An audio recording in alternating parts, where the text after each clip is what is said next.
Marley was dead, to begin with. There is no doubt whatever about that. The register of his burial was signed by the clergyman, the clerk, the undertaker, and the chief mourner. Scrooge signed it, and Scrooge's name was good upon change for anything he chose to put his hand to. Old Marley was as dead as a doornail. Mind, I don't mean to say that I know, of my own knowledge, what there is particularly dead about a doornail. I might have been inclined myself to regard a coffin nail as the deadest piece of ironmongery in the trade, but the wisdom of our ancestors is in the simile, and my unhallowed hands shall not disturb it, or the country's done for. You will therefore permit me to repeat, emphatically, that Marley was as dead as a doornail. Scrooge knew he was dead? Of course he did. How could it be otherwise? Scrooge and he were partners for I don't know how many years. Scrooge was his sole executor, his sole administrator, his sole assign, his sole registry legatee, his sole friend and sole mourner. And even Scrooge was not so dreadfully cut up by the sad event, but that he was an excellent man of business on the very day of the funeral, and solemnized it with an undoubted bargain. The mention of Marley's funeral brings me back to the point I started from. There is no doubt that Marley was dead. This must be distinctly understood, or nothing wonderful can come of the story I am about to relate. If we were not perfectly convinced that Hamlet's father died before the play began, there would be nothing more remarkable in his taking a stroll at night, in an easterly wind, upon his own ramparts, than there would be in any other middle-aged gentleman rashly turning out after dark in a breezy spot, say St. Peter's churchyard, for instance, literally to astonish his son's weak mind. Scrooge never painted out old Marley's name. There it stood, years afterwards, above the warehouse door. Scrooge and Marley. The firm was known as Scrooge and Marley. Sometimes people new to the business called Scrooge, and sometimes Marley. But he answered to both names. It was all the same to him. Oh, but he was a tight-fisted hand at the grindstone, Scrooge. A squeezing, wrenching, grasping, scraping, clutching, covetous old sinner. Hard and sharp as flint, from which no steel had ever struck out generous fire. Secret and self-contained and solitary as an oyster. The cold within him froze his old features, nipped his pointed nose, shriveled his cheek, stiffened his gait, made his eyes red, his thin lips blue, and spoke out shrewdly in his grating voice. A frosty rime was on his head, and on his eyebrows, and his wiry chin. He carried his own low temperature always about with him. He iced his office in the dog days, and didn't thaw it 1 degree at Christmas. External heat and cold had little influence on Scrooge. No warmth could warm, no wintry weather chill him. No wind that blew was bitterer than he. No falling snow was more intent upon its purpose. No pelting rain less open to entry. Foul weather didn't know where to have him. The heaviest rain and snow and hail and sleet could boast of the advantage over him in only one respect. They often came down handsomely, and Scrooge never did. Nobody ever stopped him in the street to say, with gladsome looks, "My dear Scrooge, how are you? When will you come to see me?" No beggars employed him to bestow a trifle. No children asked him what it was o'clock. No man or woman ever once in all his life inquired the way to such and such a place of Scrooge. Even the blind men's dogs appeared to know him, and when they saw him coming on, would tug their owners into doorways and up courts, and then would wag their tails, as though they said, "No eye is all is better than an evil eye, Dark Master." But what did Scrooge care? It was the very thing he liked, to edge his way along the crowded paths of life, warning all human sympathy to keep its distance, was what the knowing ones call nuts to Scrooge.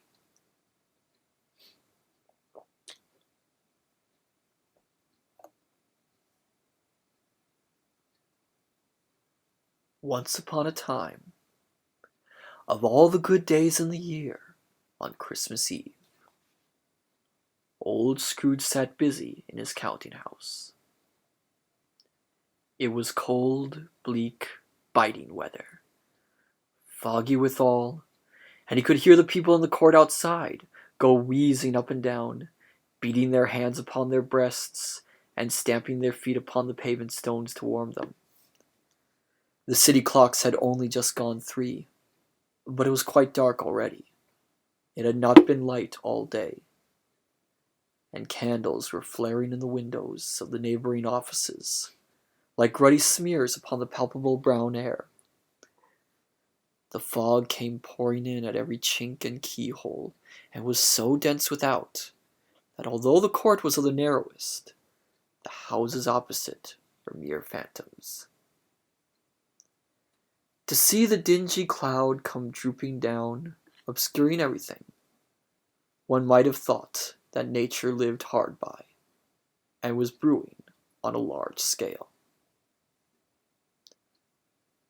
The door of Scrooge's counting house was open, that he might keep his eye upon his clerk, who in a dismal little cell beyond, a sort of tank, was copying letters. Scrooge had a very small fire, but the clerk's fire was so very much smaller that it looked like one coal. But he couldn't replenish it, for Scrooge kept the coal box in his own room, and so surely as the clerk came in with the shovel, the master predicted that it would be necessary for them to part. Wherefore the clerk put on his white comforter, and tried to warm himself at the candle, in which effort, and not being a man of a strong imagination, he failed.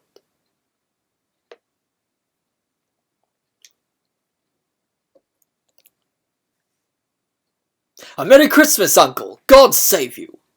cried a cheerful voice.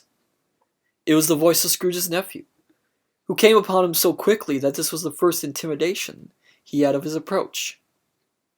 "Bah!" said Scrooge. "Humbug!"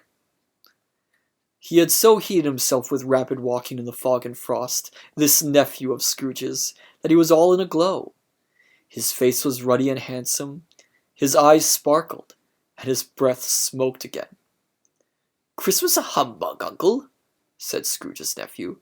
"You don't mean that, I'm sure." "I do," said Scrooge. "Merry Christmas. What right have you to be merry? What reason have you to be merry? You're poor enough." "Come, then," returned the nephew gaily. "What right have you to be dismal? What reason have you to be morose? You're rich enough." Scrooge, having no better answer ready on the spur of the moment, said "Bah!" again, and followed it up with "Humbug." "Don't be cross, Uncle," said the nephew. "What else can I be?" returned the uncle, "when I live in such a world of fools as this?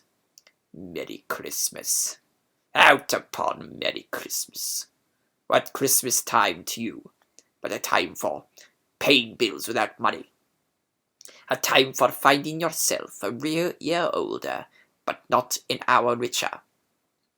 A time for balancing your books, and having every item in 'em through a round dozen of months presented dead against you." "If I could work my will," said Scrooge indignantly, "every idiot who goes about with Merry Christmas on his lips should be boiled with his own pudding, and buried with a stake of holly through his heart. He should." "Uncle!" pleaded the nephew. "Nephew!" returned the uncle sternly.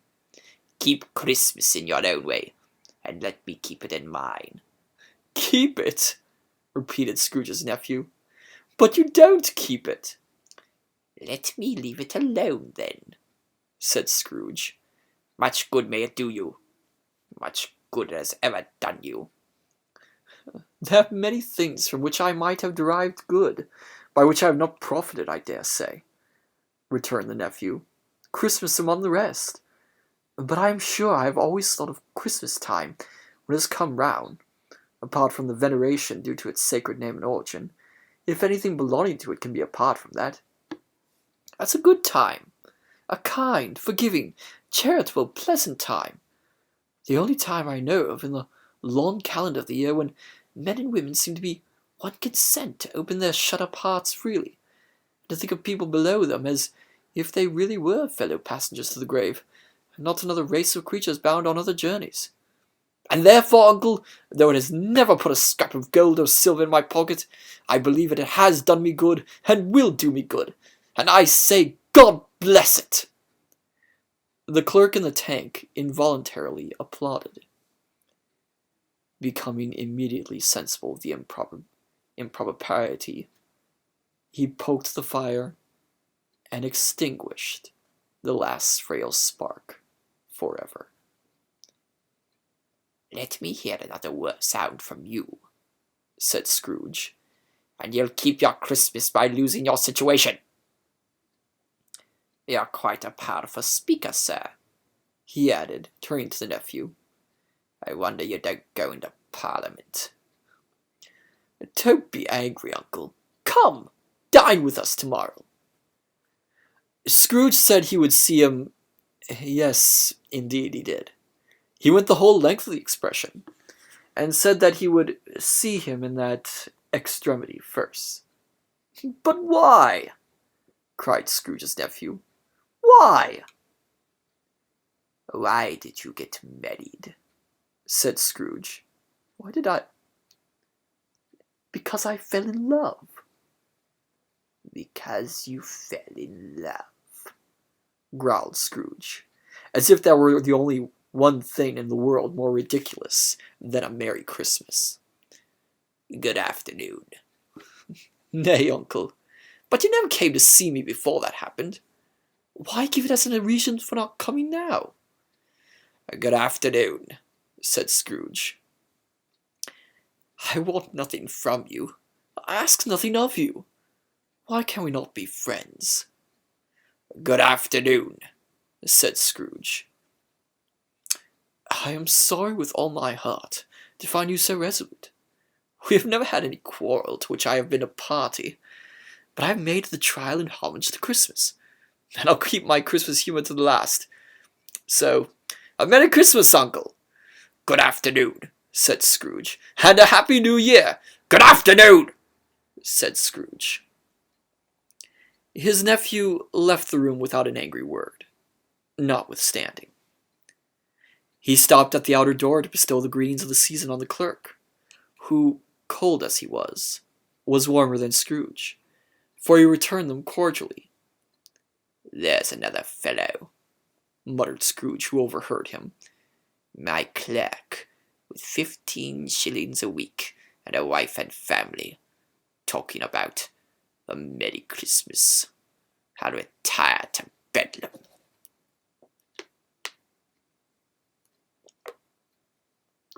This lunatic, in letting Scrooge's nephew out, had let 2 other people in. They were portly gentlemen, pleasant to behold, and now stood with their hats off in Scrooge's office. They had books and papers in their hands, and bowed to him. "Scrooge and Marley's, I believe," said one of the gentlemen, referring to his list. "Have I the pleasure of addressing Mr. Scrooge or Mr. Marley?" "Mr. Marley has been dead these 7 years," Scrooge replied. "He died 7 years ago, this very night." "We have no doubt his liberality is well represented by his surviving partner," said the gentleman, presenting his credentials. It certainly was, for they had been 2 kindred spirits. At the ominous word, liberality, Scrooge frowned and shook his head, and handed the credentials back. "At this festive season of the year, Mr. Scrooge," said the gentleman, taking up a pen. "It is more than usually desirable that we should make some slight provision for the poor and destitute, who suffer greatly at the present time. Many thousands are in want of common necessities. Hundreds of thousands are in want of common comfort, sir." Are there no prisons? asked Scrooge. "Plenty of prisons," said the gentleman, laying down the pen again. And the union workhouses? Demanded Scrooge. Are they still in operation? "They are, still," returned the gentleman. "I wish I could say they were not." The treadmill and the poor law in full vigour then? Said Scrooge. "Both very busy, sir." Oh. I was afraid from what you said at first that something had occurred to stop them in their useful course, said Scrooge. I'm very glad to hear it. "Under the impression that they scarcely furnish Christian cheer of mind or body to the multitude," returned the gentleman, "a few of us are endeavouring to raise a fund to buy the poor some meat and drink, and means of warmth. We choose this time because it is a time of all others, when want is keenly felt, and abundance rejoices. What shall I put you down for?" Nothing, Scrooge replied. You wish to be anonymous?" I wish to be left alone, said Scrooge. Since you ask me what I wish, gentlemen, that is my answer. I don't make merry myself at Christmas, and I can't afford to make idle people merry. I help to support the establishments I have mentioned. They cost enough, and those who are badly off must go there.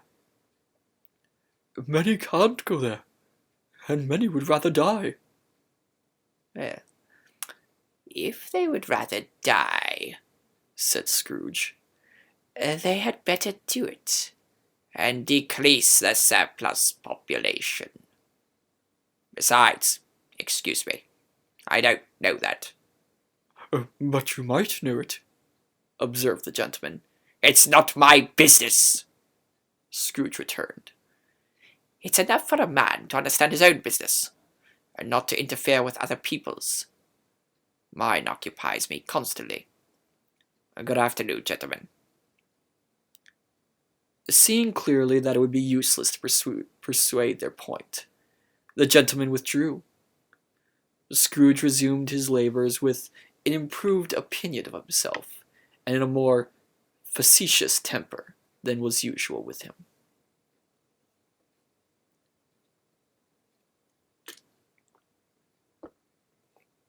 Meanwhile, the fog and darkness thickened so that people ran about with flaring links, proffering their services to go before horses and carriages, and conduct them on their way. The ancient tower of a church, whose gruff old bell was always peeping slyly down at Scrooge out of a Gothic window in the wall, became invisible, and struck the hours and quarters in the clouds, with tumultuous vibrations afterwards, as if its teeth were chattering in its frozen head up there. The cold became intense. In the main street at the corner of the court, some labourers were repairing the gas pipes, and had lighted a great fire in a brazier, round which a party of ragged men and boys were gathered, warming their hands and winking their eyes before the blaze in rapture. The water plug, being left in solitude, its overflowing sullenly congealed, and turned to misanthropic ice. The brightness of the shops, where holly sprigs and berries crackled in the lamp heat of the windows, made pale faces ruddy as they passed. Poulterers' and grocers' trades became a splendid joke, a glorious pageant with which it was next to impossible to believe that such dull principles as bargain and sale had anything to do. The Lord Mayor, in the stronghold of the mighty mansion house, gave orders to his 50 cooks and butlers to keep Christmas as a Lord Mayor's household should, and even the little tailor, whom he had fined 5 shillings on the previous Monday for being drunk and bloodthirsty in the streets, stirred up the tomorrow's pudding in his garret, while his lean wife and the baby sallied out to buy the beef. foggier yet, and colder, piercing, searching, biting cold. If the good St. Dunstan had but nipped the evil spirit's nose with a touch of such weather as that, instead of using his familiar weapons, then indeed he would have roared to a lusty purpose. The owner of one scant young nose, gnawed and mumbled by the hungry cold as bones are gnawed by dogs, stooped down at Scrooge's keyhole to regale him with a Christmas carol. But at the first sound of "God bless you, merry gentlemen, mind nothing you dismay," Scrooge seized the ruler with such energy of action that the singer fled in terror, leaving the keyhole to the fog and even more congenial frost. At length, the hour of shutting up the counting-house arrived. With an ill will, Scrooge dismounted from his stool, and tactfully admitted the fact to the expectant clerk in the tank, who instantly snuffed his candle out and put on his hat. "You'll want all day tomorrow, I suppose," said Scrooge. "If quite convenient, sir." "It's not convenient," said Scrooge, "and it's not fair. If I was to stop half-a-crown for it, you'd think yourself ill-used, I'll be bound." The clerk smiled faintly. "And yet," said Scrooge, "you don't think me ill-used when I pay a day's wages for no work." The clerk observed that it was only once a year. "A poor excuse for picking a man's pocket every 25th of December," said Scrooge, buttoning his greatcoat to the chin. "But I suppose you must have the whole day. Be here all the earlier next morning." The clerk promised that he would, and Scrooge walked out with a growl.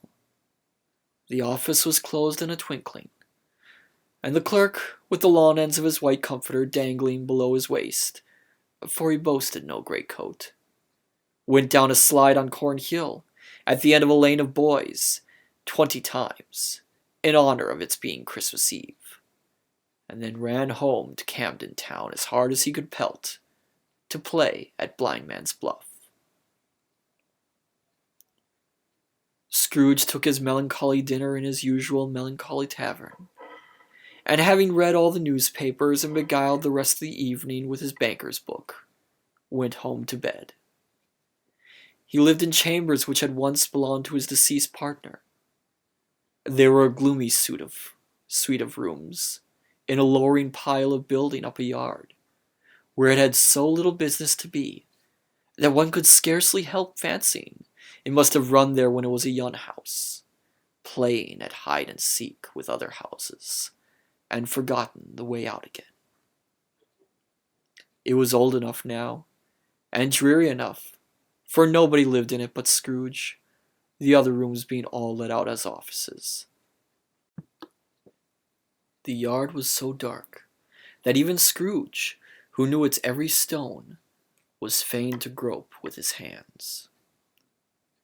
The fog and frost so hung about the black old gateway of the house that it seemed as if the genius of the weather sat in mournful meditation on the threshold. Now, it is a fact that there was nothing at all particular about the knocker on the door, except that it was very large. It is also a fact that Scrooge had seen it, night and morning, during his whole residence in that place. Also that Scrooge had as little of what is called fancy about him as any man in the city of London, even including, which is a bold word, the corporation, aldermen, and livery. Let it also be borne in mind that Scrooge had not bestowed one thought on Marley since his last mention of his 7 years dead partner that afternoon.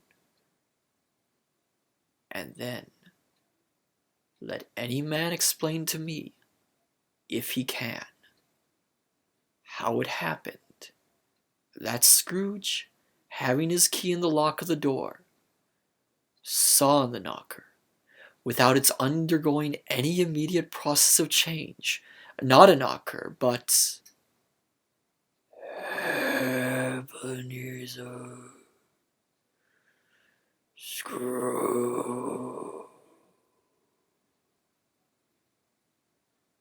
Marley's face. Marley's face. It was not an impenetrable shadow, as the other objects in the yard were, but had a dismal light about it, like a bad lobster in a dark cellar. It was not angry or ferocious, but looked at Scrooge as Marley used to look, with ghostly spectacles turned up on its ghostly forehead. The hair was curiously stirred, as if by breath or hot air, and though the eyes were wide open, they were perfectly motionless. That and its livid color made it horrible, but its horror seemed to be in spite of the face, and beyond its control, rather than a part of its own expression. As Scrooge looked fixingly at this phenomenon, it was a knocker again. To say that he was not startled, or that his blood was not conscious of a terrible sensation to which he had been a stranger from infancy, would be untrue. But he put his hand upon the key he had relinquished, turned it sturdily, walked in, and lighted his candle. He did pause, with a moment's irresolution, before he shut the door, and he did look cautiously behind it first, as if he half expected to be terrified with the sight of Marley's pigtails sticking out into the hall. But there was nothing on the back of the door, except the screws and nuts that held the knocker on. So he said, "Pooh, pooh," and closed it with a bang. The sound resounded through the house like thunder. Every room above, and every cask in the wine merchant's cellars below, appeared to have a separate peal of echoes of its own. Scrooge was not a man to be frightened by echoes. He fastened the door, and walked across the hall, and up the stairs, slowly too, trimming his candle as he went. You might talk vaguely about driving a coach and six up a good old flight of stairs, or through a bad young Act of Parliament. But I mean to say you might have got a hearse up that staircase, and taken it broadways, with the splinter bar towards the wall, and the door towards the balustrades, and done it easily. There was plenty of width for that, and room to spare. Which is perhaps the reason why Scrooge thought he saw a locomotive hearse going on before him in the gloom. Half a dozen gas lights out of the street wouldn't have lighted the entry too well, so you may suppose that it was pretty dark with Scrooge's dip.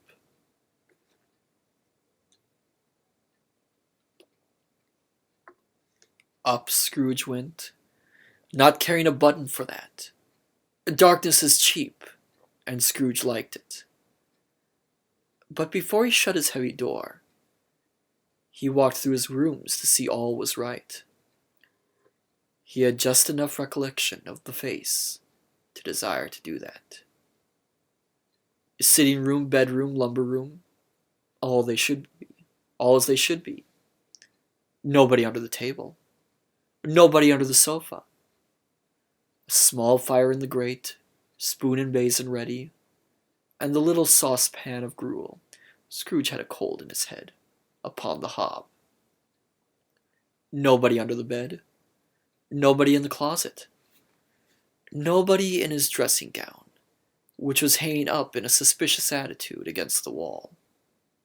A lumber room as usual, Old fire guard, old shoes, 2 fish baskets, washing stand on 3 legs, and a poker.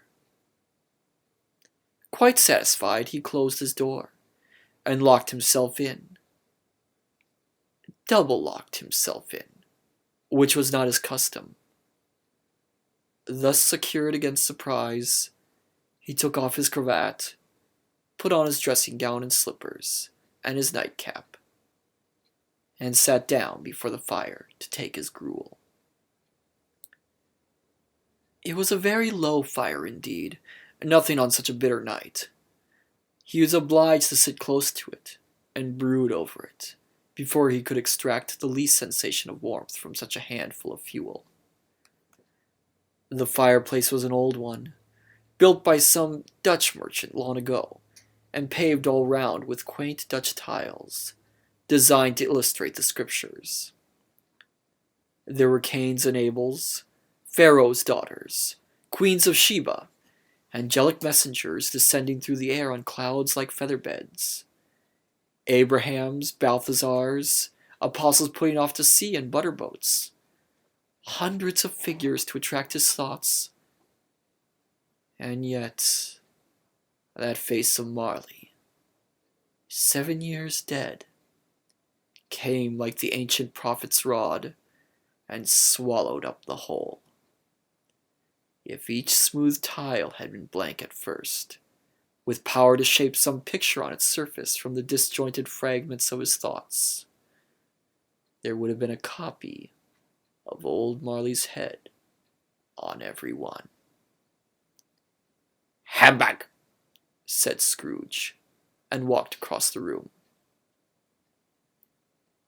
After several turns, he sat down again. As he threw his head back in the chair, his glance happened to rest upon a bell, a disused bell that hung in the room, and communicated for some purpose now forgotten with a chamber in the highest story of the building. It was with great astonishment, and with a strange, inexplicable dread, that as he looked, he saw this bell begin to swing. It swung so softly in the outset that it scarcely made a sound, but soon it rang out loudly, and so did every bell in the house. This might have lasted half a minute or a minute, but it seemed an hour. The bells ceased as they had begun, together. They were succeeded by a clanking noise deep below, as if some person was dragging a heavy chain over the casks in the wine merchant's cellar. Scrooge then remembered to have heard that ghosts in haunted houses were described as dragging chains. The cellar door flew open with a booming sound, and then he heard the noise much louder, on the floors below, then coming up the stairs, then coming straight towards his door. It's humbug still," said Scrooge. "I won't believe it." His color changed, though, when without a pause, it came on through the heavy door, and passed in the room before his eyes. Upon its coming in, the dying flame leapt up, as though it cried, "I know him! Marley's ghost!"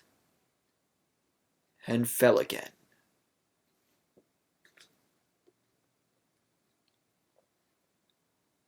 The same face, the very same. Marley in his pigtail, usual waistcoat, tights and boots, the tassels on the latter bristling like his pigtail, his coat skirts, and the hair upon his head. The chain he drew was clasped about his middle.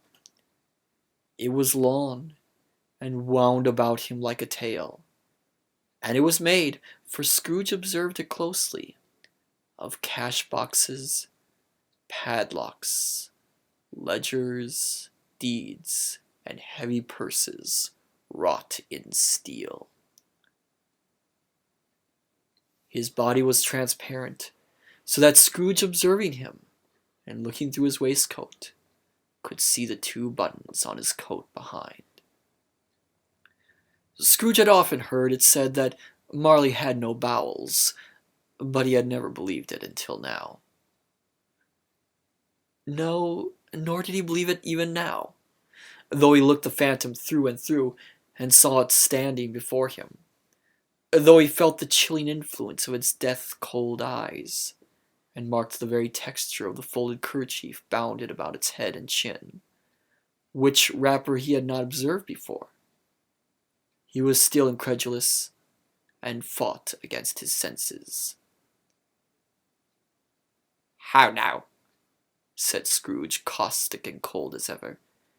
What do you want with me?" Much. Marley's voice, no doubt about it. "Who are you?" Ask me who I was. "Who were you then?" said Scrooge, raising his voice. "You're particular for a shade." He was going to say to a shade, but substituted this as more appropriate. In life, I was your partner, Jacob Marley. Can you sit down?" asked Scrooge, looking doubtfully at him. I can. "Do it then." Scrooge asked the question because he didn't know whether a ghost so transparent might find himself in a condition to take a chair, and felt that in the event of its being impossible, it might involve the necessity of an embarrassing explanation. But the ghost sat down on the opposite side of the fireplace, as if he were quite used to it. You don't believe in me, observed the ghost. "I don't," said Scrooge. What evidence would you have of my reality beyond that of your senses? I don't know," said Scrooge. Why do you doubt your senses? "Because," said Scrooge, "a little thing affects them. A slight disorder of the stomach makes them cheats. You may be an undigested bit of beef, a blot of mustard, a crumb of cheese, a fragment of an underdone potato. There's more of the gravy than of grave about you, whatever you are." Scrooge was not much in the habit of cracking jokes, nor did he feel in his heart by any means waggish then. The truth is that he tried to be smart, as a means of distracting his own attention and keeping down his terror. For the spectre's voice disturbed the very marrow in his bones.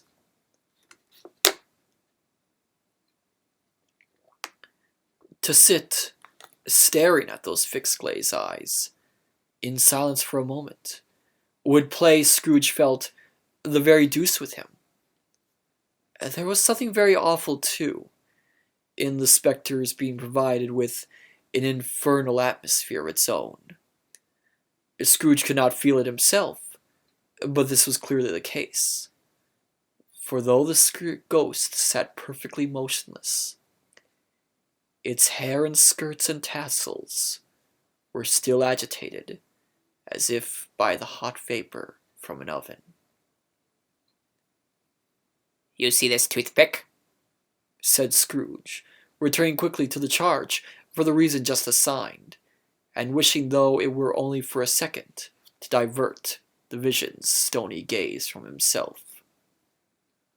I do, replied the ghost. You are not looking at it, said Scrooge. But I see it, said the ghost, notwithstanding. Well, returned Scrooge, I have but to swallow this, and be for the rest of my days persecuted by a legion of goblins, all of my own creation. Humbug, I tell you! Humbug! At this the spirit raised a frightful cry, and shook its chains with such a dismal and appalling noise that Scrooge held on tight to his chair to save himself from falling in a swoon. But how much greater was his horror when the phantom, taking off the bandage round its head, as if it was too warm to wear indoors, its lower jaw dropped down upon its breast. Scrooge fell upon his knees and clasped his hands before his face. Mercy, he said, dreadful apparition, why do you trouble me? Man of the worldly mind, replied the ghost, do you believe in me or not? I do, said Scrooge. I must. But why do spirits walk the earth? And why do they come to me?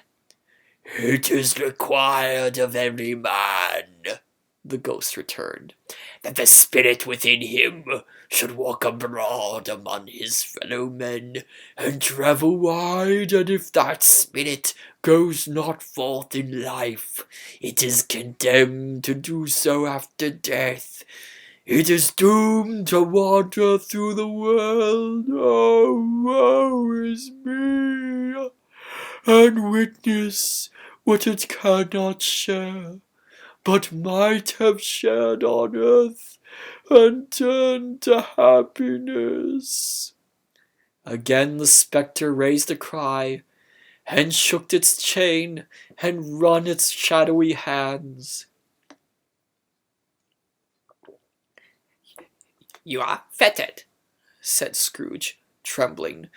Tell me why. I wear the chain I forged in life, replied the ghost. I made it link by link, and yard by yard. I girded it on of my own free will, and of my own free will I wore it. Is its pattern strange to you? Scrooge trembled more and more. Oh, would you know, pursued the ghost, the weight and length of the strong coil you bear yourself? It was full and heavy, and as long as this 7 Christmas years ago, oh, you have labored on it since. It is a ponderous chain. Scrooge glanced about him on the floor, in the expectation of finding himself surrounded by some 50 or 60 fathoms of iron cable. But he could see nothing. Jacob, he said imploringly. Oh, Jacob Marley, tell me more. Speak comfort to me, Jacob. I have none to give, the ghost replied. It comes from other regions, Ebenezar Scrooge, and is conveyed by other ministers to other kinds of men. Nor can I tell what I could. A very little more is all permitted to me. I cannot rest. I cannot stay. I cannot linger anywhere. My spirit never walked beyond our counting house. Mark me. In life, my spirit never roved beyond the narrow limits of our money-changing hole, and weary journeys lie before me. It was a habit with Scrooge, whenever he became thoughtful, to put his hands in his breeches pockets, pondering on what the ghost had said. He did so now, but without lifting up his eyes or getting off his knees. You must have been very slow about it, Jacob, Scrooge observed in a businesslike manner, though with humility and deference. "Slow?" the ghost repeated. 7 years dead, mused Scrooge, and travelling all the time. "The whole time," said the ghost. "No rest, no peace, incessant torture of remorse." You travel fast, said Scrooge. "On the wings of the wind," replied the ghost. You might have got over a quite quantity of ground in 7 years, said Scrooge. The ghost, on hearing this, set up another cry, and clanked his chains so hideously in the dead silence of the night that the ward would have been justified in indicting it for a nuisance. "Oh, captive, bound and double-ironed," cried the phantom, "not to know that ages of incessant labour by immortal creatures for this earth must pass into eternity before the good of which it is susceptible is all developed. Not to know that any Christian spirit working kindly in this little sphere, whatever it might be, will find its mortal life too short in its vast means of usefulness. Not to know that no space of regret can make amends for one's life's opportunity misused. Yet such was I. Oh, such was I." but you are always a good man of business, Jacob, faltered Scrooge, who now began to apply this to himself. "Business!" cried the ghost, wringing its hands again. "Mankind was my business. The common welfare was my business. Charity, mercy, forbearance, and benevolence were all my business. The dealings of my trade were but a drop of water in the comprehensive ocean of my business." It held up its chains at arm's length, as if that were the cause of all its unavailing grief, and flung it heavily upon the ground again. "At this time of the festive rolling year," the spectre said, "I suffer most. Why did I walk through crowds of fellow beings, with my eyes turned down, and never raise them to that blessed star which led the wise men to a poor abode? Were there no poor homes to which its light would have conducted me?" Scrooge was very much dismayed to hear the spectre going on at this rate, and began to quake exceedingly. "Hear me!" cried the ghost. "My time is nearly gone." "I will," said Scrooge, "but don't be hard upon me. Don't be flowery, Jacob, pray." "How it is that I appear before you in the shape that you can see, I may not tell. I have sat invisible beside you many and many a day." It was not an agreeable idea. Scrooge shivered and wiped the perseverance from his brow. "That is no light part of my penance," pursued the ghost. I am here tonight to warn you that you have yet a chance and hope of escaping my fate. A chance and hope of my procuring Ebenezer. You are always a good friend to me, said Scrooge. Thank ye. You will be haunted, resumed the ghost, by 3 spirits. Scrooge's countenance fell almost as low as the ghost's had done. Is that the chance and hope you mentioned, Jacob? He demanded in a faltering voice. It is. I think I'd rather not, said Scrooge. Without their visits, said the ghost, you cannot hope to shun the path I tread. Expect the first tomorrow, when the bell tolls 1. Couldn't I take 'em all at once and have it over, Jacob? Hinted Scrooge. Expect the second on the next night at the same hour, the third upon the next night, when the last stroke of 12 has ceased to vibrate.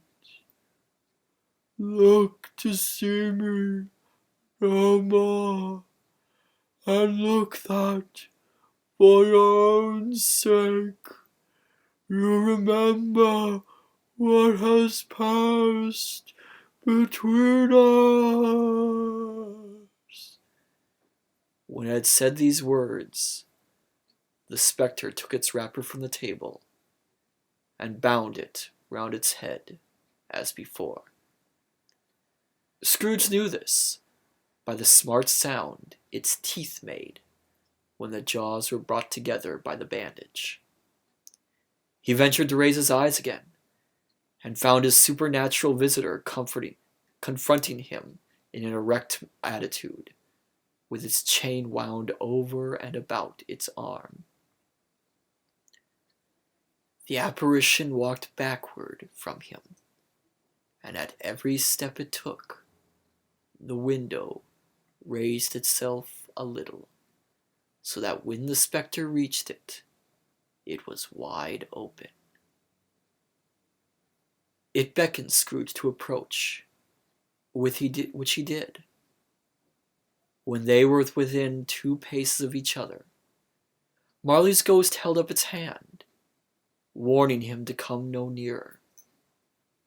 Scrooge stopped, not so much in obedience as in surprise and fear, for on the raising of the hand he became sensible of confused noises in the air, incoherent sounds of lamentation and regret, wailings inexpressibly sorrowful and self-accusatory.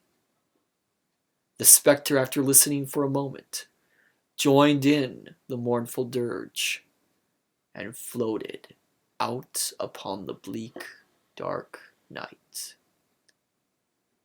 Scrooge followed to the window, desperate in his curiosity. He looked out.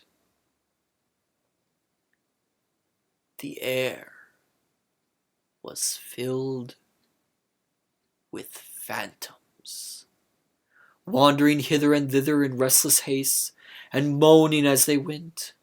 Every one of them wore chains like Marley's ghost. Some few, they might be guilty governments, were linked together. None were free. Many had been personally known to Scrooge in their lives. He had been quite familiar with one old ghost, in a white waistcoat, with a monstrous iron safe attached to its ankle, who cried piteously at being unable to assist a wretched woman with an infant, whom he saw below upon a doorstep, The misery with them all was, clearly, that they sought to interfere, for good, in human matters, and had lost the power forever. Whither these creatures faded into mist, or mist enshrouded them, he could not tell.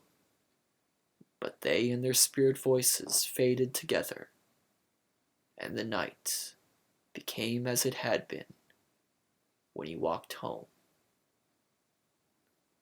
Scrooge closed the window and examined the door by which the ghost had entered.